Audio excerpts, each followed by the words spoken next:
Single phase full converter with discontinue current. इस circuit में 4 thyristors का यूज होता है। Thyristor 1, 2, 3 and 4। आउटपुट पे रेजिस्टर, इंडक्टर और बैटरी ई लगी होती है जो कि ईएमएफ प्रोड्यूस करती है डीसी मोटर के लिए। ये कन्वर्टर है जो कि एसी को डीसी में कन्वर्ट करता है। इनपुट पे सोर्स वोल्टेज सप्लाई प्रोवाइड करते हैं जो कि Vm sin ओमेगा t के इक्वल होती है। साइनसोइडल फॉर्म यानी एसी के फॉर्म में इनपुट में सप्लाई प्रोवाइड की जाती है। इस सर्किट में इसको डिसकंटिन्यू करंट इसीलिए बोला जाता है क्योंकि जो करंट आउटपुट पे फ्लो होता है उसमें एक टाइम पीरियड ऐसा आता है जिसपे आउटपुट करंट कंप्लीटली जीरो हो जाता है। कोई भी थायरिस्टर उस टाइम पे कंडक्ट नहीं करता, इसलिए इसे डिसकंटिन्यू करंट सर्किट बोला जाता है। इसकी वर्किंग देखें तो इनपुट से जब हम सोर्स वोल्टेज प्रोवाइड करते हैं, जब एसी की पॉजिटिव वेव जाती है, सोर्स वोल्टेज से जब एसी प्रोवाइड की जाती है पॉजिटिव हाफ साइकिल में, थायरिस्टर 1 और 2 कंडक्टिंग कंडीशन में होता है। पॉइंट ए और बी के बीच में जो वोल्टेज होती है वो होती है वोल्टेज ए बी। उस टाइम पे जब थायरिस्टर के गेट पे ट्रिगर पल्स प्रोवाइड की जाती है और ये जो हम ट्रिगर पल्स प्रोवाइड करते हैं उसकी जो जिस एंगल पे अल्फा एंगल पे प्रोवाइड की जाती है, जो सोर्स वोल्टेज होती है वो जो ईएमएफ जो बैटरी लगी होती है इससे ज्यादा होनी चाहिए, इसको एक्सीड करनी चाहिए। जब इस बैटरी की वैल्यू को एक्सीड कर जाती है गेट करंट, उसकी वैल्यू को एक्सीड कर जाता है, सोर्स वोल्टेज उससे एक्सीड कर जाती है, उस टाइम पे जो थायरिस्टर 1 और 2 कंडक्टिंग कंडीशन में आते हैं, सोर्स वोल्टेज से जो करंट फ्लो होता है वो होता है सोर्स करंट। इस टाइम पे थायरिस्टर 1 कंडक्ट करता है और आउटपुट पे जो करंट फ्लो होगा वो होगा आउटपुट करंट, जो कि रेजिस्टर, इंडक्टर और लोड की जो रेजिस्टर, इंडक्टर और बैटरी लगी है इसके क्रॉस जाएगा।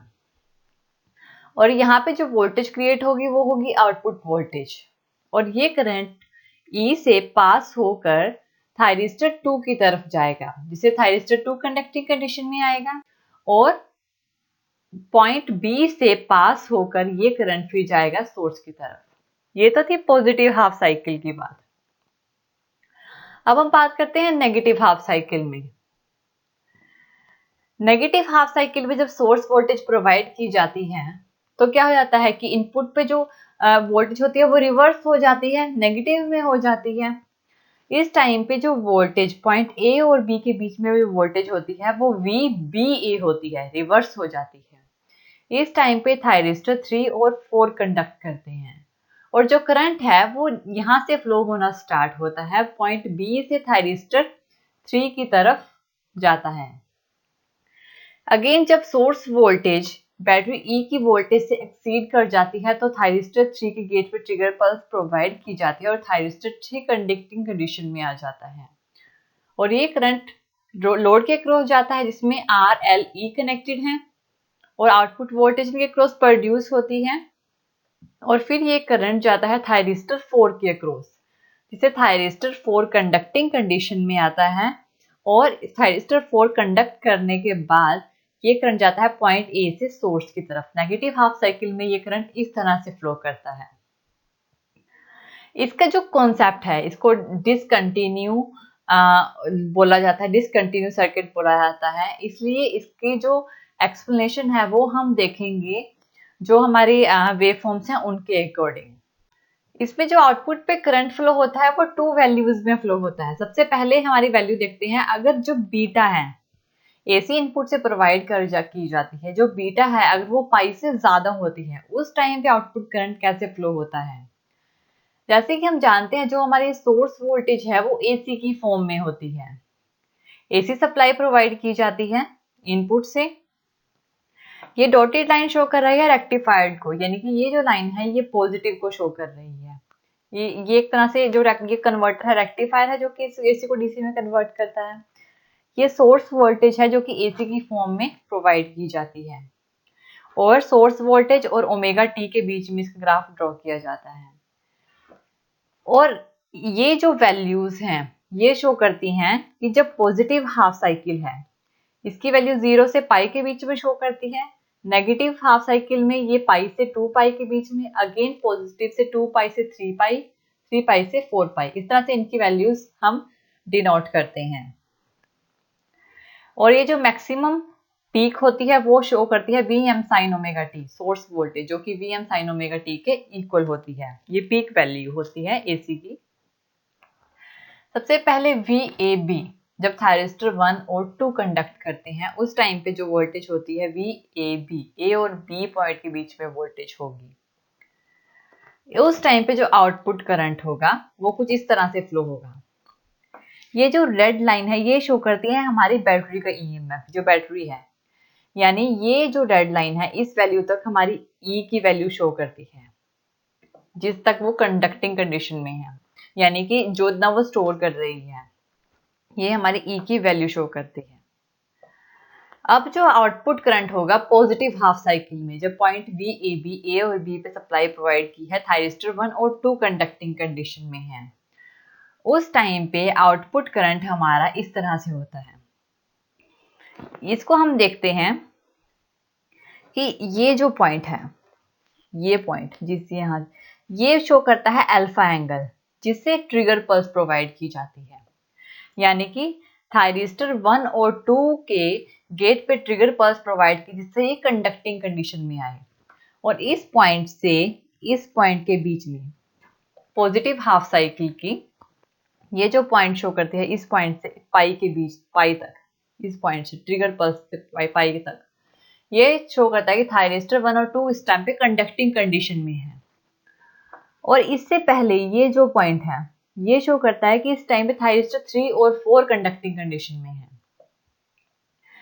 और एक ये जो वैल्यू है ये इस पॉइंट तक, 0 से इस पॉइंट तक, ये शो करती है अल्फा एंगल, जिसके बाद एक ट्रिगर पल्स प्रोवाइड की गई है, जिससे थायरिस्टर 1 और 2 कंडक्टिंग कंडीशन में आए, यानी इस पॉइंट के बाद थायरिस्टर 1 और 2 कंडक्टिंग कंडीशन में आए हैं। लेकिन ये तो हमारे थायरिस्टर 3 और 4 कंडक्टिंग कंडीशन में से, और ये थायरिस्टर 1 और 2 कंडक्टिंग कंडीशन में है।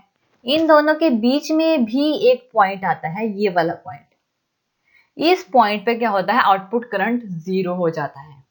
इस टाइम पे कोई भी थायरिस्टर कंडक्टिंग कंडीशन में नहीं होता, सब थायरिस्टर ऑफ होते हैं, कोई भी एलसीआर करंट नहीं करता, वर्क नहीं करता है इस टाइम पे, ये जो बीच के थोड़ा सा स्पेस है।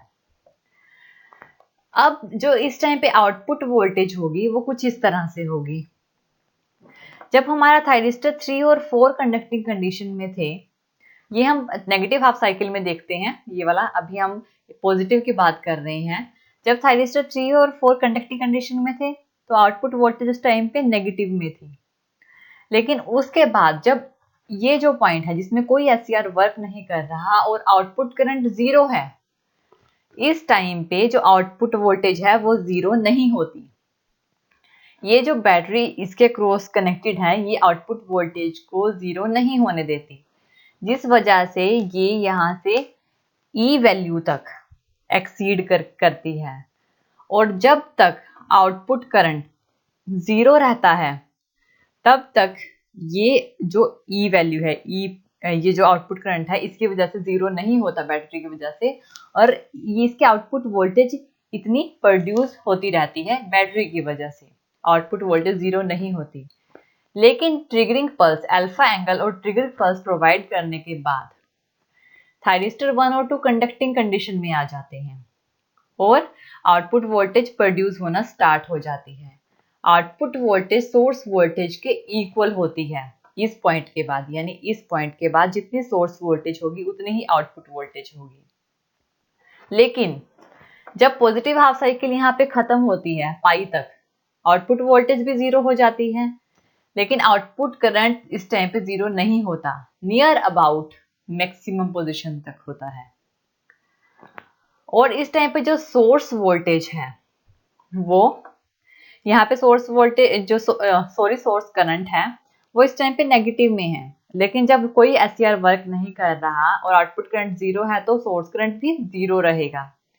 और जब आउटपुट करंट फ्लो होना स्टार्ट हुआ, थायरिस्टर कंडक्टिंग कंडीशन में आए, तो सोर्स करंट भी इंक्रीज होगा। वो उसी तरह से इंक्रीज होगा जैसे आउटपुट करंट इंक्रीज हो रहा था। इस पॉइंट के बाद जब हम नेगेटिव में आते हैं तो उसकी वेव फॉर्म कुछ इस तरह से बनती है। जब यहां से पाई के बाद 2 पाई के बीच में जब नेगेटिव वेव फॉर्म आई, इस टाइम पे थायरिस्टर 3 और 4 कंडक्टिंग कंडीशन में रहेंगे और आउटपुट करंट जो कि मैक्सिमम पोजीशन तक था, पॉजिटिव जब पाई तक आई, पॉजिटिव हाफ साइकिल जब खत्म हुई तो output current near about maximum था, वो डिक्रीज होना स्टार्ट हो जाएगी और एक पॉइंट आएगा जिसपे वो कंप्लीटली जीरो हो जाएगी। ये पॉइंट है बीटा पॉइंट। और ये जो पॉइंट है, ये वाला पॉइंट, ये है हमारा पाई पॉइंट। इसीलिए ये जो हम वेव कर रहे हैं, वेव्स, इसमें बीटा की वैल्यू ज्यादा है पाई से, यानी बीटा की वैल्यू ज्यादा है पाई से। आउटपुट करंट बीटा वैल्यू पर जीरो होगा और थायरिस्टर 1 और 2 भी नेगेटिव हाफ साइकिल के बीटा वैल्यू तक कंडक्ट करेंगे। और ये जो वैल्यू है, यही बीटा वैल्यू, जीरो से लेके बीटा वैल्यू, ये सारी बीटा वैल्यू शो होती है। बीटा वैल्यू ज्यादा होती है इसमें पाई से। इस टाइम पे क्या होगा कि बीटा के बाद अगेन आउटपुट करंट थोड़े टाइम के लिए जीरो हो जाएगा। ये वाली शेप जिसमें जीरो, कोई एससीआर कंडक्ट नहीं करेगा, आउटपुट करंट जीरो रहेगा। और जब ट्रिगर पल्स प्रोवाइड की जाएगी थायरिस्टर 3 और 4 के अक्रॉस, तो आउटपुट करंट इंक्रीज होना लग जाएगा मैक्सिमम पॉइंट तक, यानी जो 2 पाई है, जब नेगेटिव साइकिल यहाँ पे खत्म होगी तब आउटपुट करंट मैक्सिमम तक होगा, मैक्सिमम करंट तक होगा, वो जीरो नहीं होगा। और थायरिस्टर 3 और 4 इस टाइम पे कंडक्ट करेंगे और ये पॉइंट शो करता है पाई प्लस अल्फा को। ये जो वैल्यू है यहाँ तक, ये हमारी अल्फा वैल्यू शो होती है, जिसपे अल्फा वैल्यू के बाद हमने थायरिस्टर 3 और 4 को कंडक्ट करवाया गेट पे ट्रिगर पल्स प्रोवाइड करके।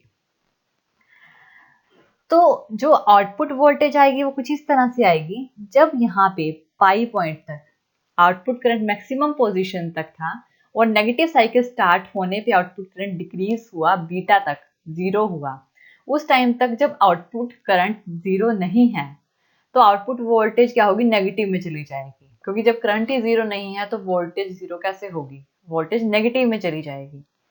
और जब कंडक्शन स्टार्ट हुई, जब ये टाइम पीरियड जिसमें कोई एससीआर वर्क नहीं कर रहा, उस टाइम आउटपुट वोल्टेज जीरो नहीं होगी। ये बैटरी क्या करेगी, उसे जीरो नहीं होने देगी और उसके अक्रॉस वोल्टेज क्रिएट होती रहेगी। और जब थायरिस्टर 3 और 4 इस पॉइंट पे ट्रिगर पल्स प्रोवाइड करने के बाद जब कंडक्टिंग कंडीशन में आए तो आउटपुट वोल्टेज क्रिएट होने लग जाएगी सोर्स वोल्टेज के इक्वल। जितनी सोर्स वोल्टेज होगी, ये जो है इस पॉइंट के बाद जितनी सोर्स वोल्टेज होगी उतनी ही आउटपुट वोल्टेज क्रिएट होगी, इक्वल होगी उसकी। और इस टाइम पे जो सोर्स करंट होगा, देखिए सोर्स करंट आउटपुट करंट की तरह पहले बीटा तक डिक्रीज होगा, फिर सोर्स करंट जीरो हो जाएगा क्योंकि कोई थायरिस्टर वर्क नहीं करेगा, और फिर सोर्स करंट नेगेटिव में चला जाएगा। नेगेटिव हाफ साइकिल में है तो सोर्स करंट नेगेटिव में चला जाएगा। अगेन पॉजिटिव हाफ साइकिल में वही कंडीशन अप्लाई होगी जैसे हमने पहले की थी। आउटपुट करंट जब पॉजिटिव स्टार्ट हुई, ट्रिगर पल्स प्रोवाइड करने के लिए 2 पाई अल्फा, ये जो पॉइंट होगा 2 पाई अल्फा को शो करेगा। लेकिन इस पॉइंट से पहले ही बीटा आउटपुट करंट जीरो होगा, यानी कि बीटा वैल्यू तक आएगा, और बीटा वैल्यू के बाद ये जो पॉइंट है जिसमें कोई एससीआर वर्क नहीं करेगा, और अल्फा एंगल के बाद जब ट्रिगर पल्स प्रोवाइड की जाएगी थायरिस्टर 1 और 2 कंडक्टिंग कंडीशन में आ जाएंगे और आउटपुट करंट और सोर्स करंट वैसे ही इंक्रीज करेंगे जैसे पहले हमने डिस्कस किया है पॉजिटिव हाफ साइकिल में।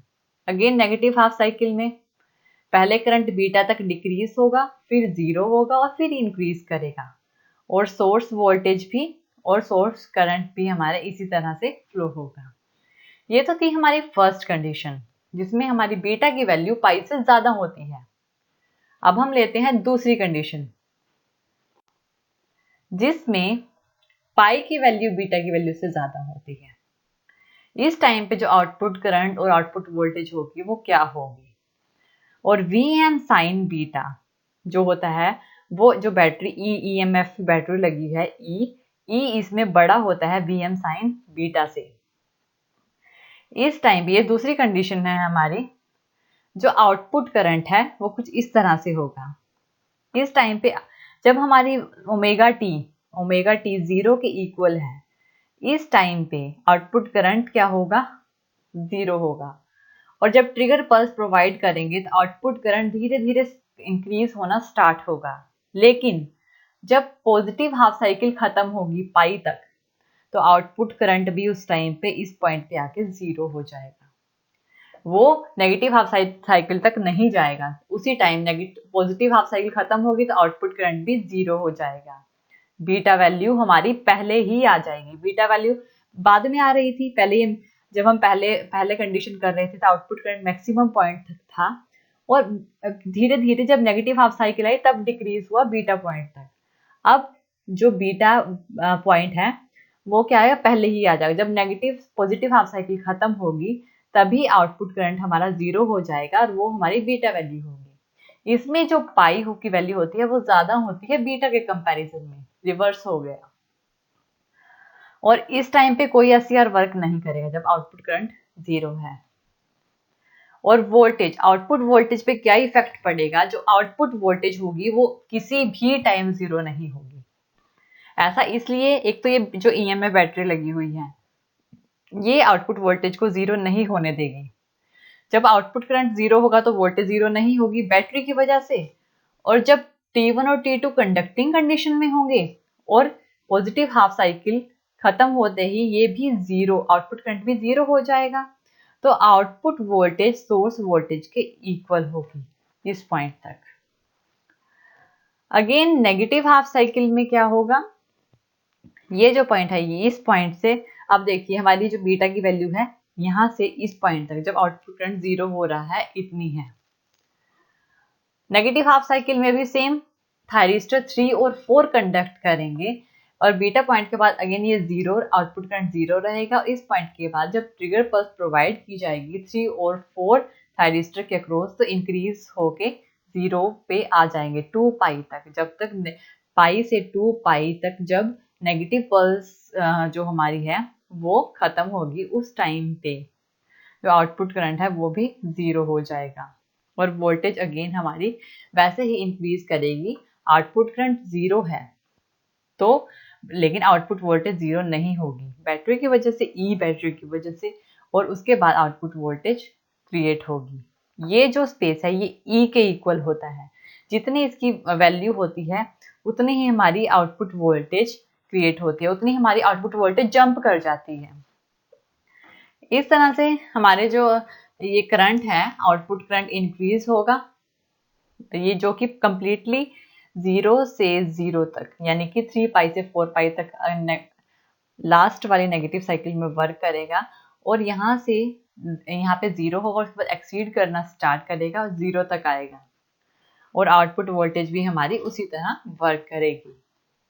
इस तरह से हमारा ये डिसकंटिन्यू करंट है ये 2 कंडीशंस में वर्क कर रहा है, जब बीटा की वैल्यू ज्यादा है पाई से, और दूसरी कंडीशन जब पाई की वैल्यू ज्यादा है बीटा से, तो हमारी वेव फॉर्म्स में ये डिफरेंस आता है। और डिसकंटिन्यूअसली इसीलिए ही कहते हैं एक टाइम में आउटपुट करंट क्या होता है, कंप्लीटली 0 हो जाता है। आउटपुट करंट हमेशा पॉजिटिव में नहीं रहता, वो 0 हो जाता है। यह है हमारा single phase full converter with discontinue current. Thank you.